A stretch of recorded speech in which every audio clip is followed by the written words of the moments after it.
ស្អីទៅរសជាតិជីវិតពាក្យថារសជាតិជីវិត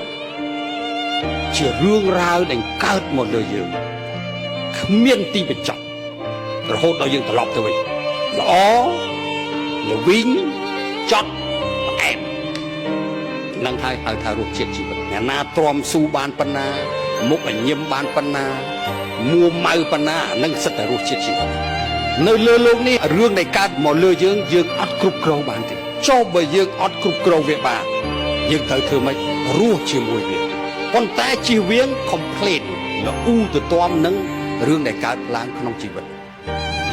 ជាការខាត់បងសម្បើមខាត់បងចាប់ពីបញ្ញាសតិស្មារតីបានលឹងដុំពេជ្រយើងទៀតបើយើងខ្វល់ខ្វាយតែពីរឿងកើតឡើងជុំវិញយើង